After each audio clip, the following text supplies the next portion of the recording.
They have been fighting me for the last 10 years. I'm one of those people who never say where I am going or where I'm coming from, because I know there have been attempts of even kidnapping or abducting. Everybody feel welcome. To this church when we were only in between 23 and 26 counties. But now we are in 45, to be exact, counties.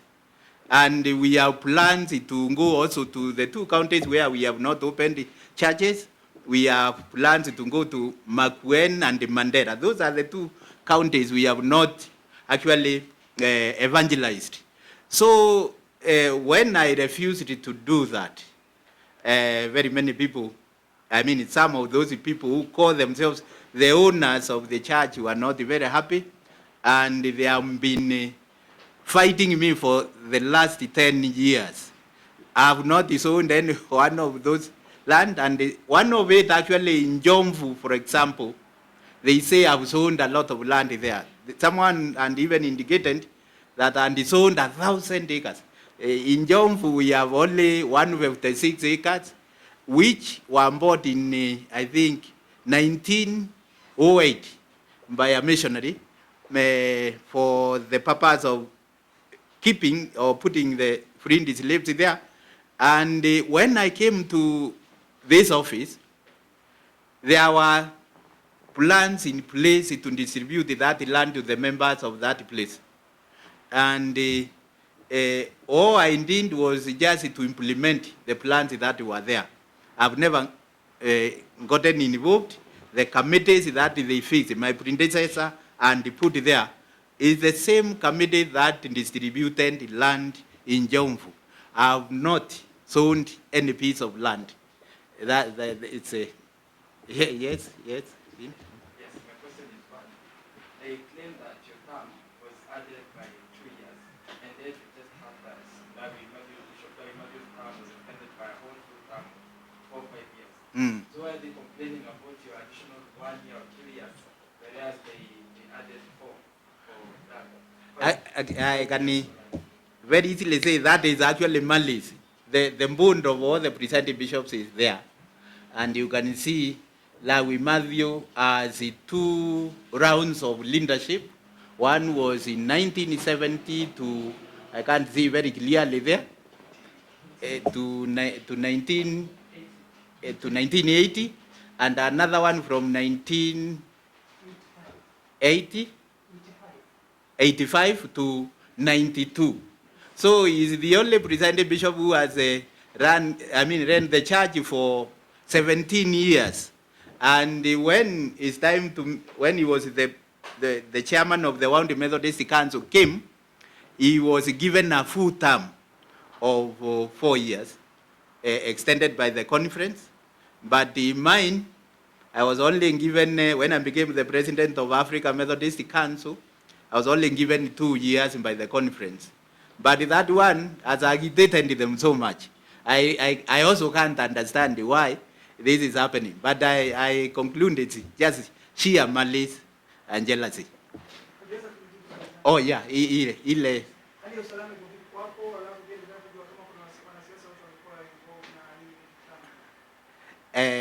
And you allow me also to watch niongea Kiingereza pia kwa sababu yes. Let me agree that there are politicians involved here. I remember for 10 years actually, I've been fighting, or these people have been fighting me. Before I came, I found some of the institutions in a very sorry state.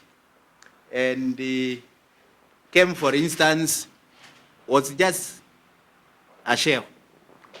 And the reason being that there were people who are interested in buying our university. Politicians were involved. Actually, some of the top male elite were all involved. They wanted the university to get out of the church so that they couldn't be owned by individuals privately. And the politicians and the wealthy people have their roots embedded actually in the community. So even the council members were penetrated. The board of trustees were involved. And I found it very difficult actually to run the university when all these people were not in support of what we wanted. But my aim was actually to reverse the trend the university was taking. So I worked very hard, and many of you may have heard, because there is no other university that has been governed by media more than IKEM. But throughout the time that we have been there as the chancellor, and sometimes I was the chairman of the council, chairman of the BOT at the same time before we reformed the governance, that place has given the church the hardest time, because while fighting the church leaders who are working with these politicians and wealthy people, you are not making friends anywhere. When you attend a meeting, for example, you find the people that you are facing are former leaders of the church on the opposite side. So I've had nobody to support me in all this, but I knew who was involved and what they were doing. But we have managed to bring Kem back to where it was. We have managed to get a very good VC. There was a time when they could not pay even his salaries, but now they are paying, and it's now almost on its own feet. So we wanted just to do the final thing of making it debt-free through the properties that we have. Yeah. Thank you. It's nothing good. Sometimes I'm one of those people who never say where I am going or where I'm coming from, because I know there have been attempts of even kidnapping or abducting. The problems that we have, and with many other leaders in this country who are not on the popular side. Yes. Actually, what I've been telling people, I want, because I was given 2 years, extension of 2 years. And the church does not expect me actually to just resign. Nobody else is about me to give my resignation and go. I have to chair the meeting that is to elect, and that's the process that we have just started.